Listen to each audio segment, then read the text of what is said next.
Probably one of the most frequently used indicators in technical analysis is the simple moving average. The concept of moving average is it shows you the value or the average value of a pair's closing price over a certain amount of time. In this particular case, we have a daily chart and we are looking at a 100 moving average.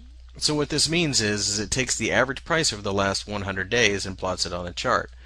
This is significant because they can be used to spot momentum, trends, and potential support and resistance. As you can see by this chart, certainly the trend has been down for quite some time in the dollar Swiss daily.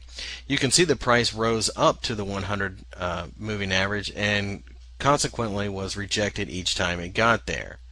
There are different ways to use the moving average, and sometimes traders will actually insert a second one to identify quicker momentum shifts. So in this example, I'll put the 25-day moving average on, and as you can see, back in this particular time frame, back in July of 2007 or 2010, excuse me, the red, the 25-day moving average, plunged below the 100-day moving average, signaling that the short-term momentum was declining rapidly, and eventually the long-term momentum agreed with it, and both were heading in a downward direction.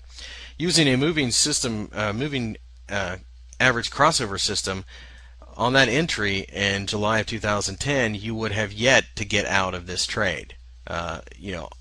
Almost an entire year later. As you can see, once the momentum picks up, these two will spread apart, and that shows that the momentum is definitely gaining in strength. Moving averages can be used this way, and is quite often used this way by long-term trend traders. As you can see, the shorter moving average tends to get chopped up a little bit if you were to just use it on its own. As you can see, the price goes in and out of the 25, above and below it pretty quick. But the 100, on the other hand, takes much more information into account, and therefore takes a lot more to be broken, much less crossed over. There are different moving averages that you can use.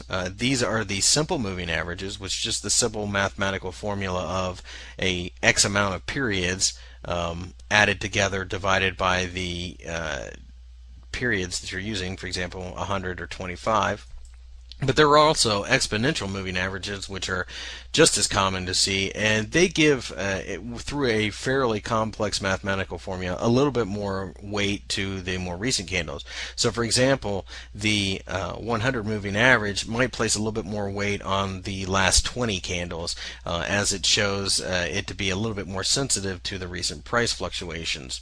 It should be stated that the exponential moving average would be preferred in the shorter time frames, perhaps maybe on the 15 or 30-minute charts if you're so inclined to trade the short term, than the larger time frames. In a larger time frame setting, such as a daily or even weekly, choice between simple moving average and exponential moving average really is going to be negligible on the performance of the trading system.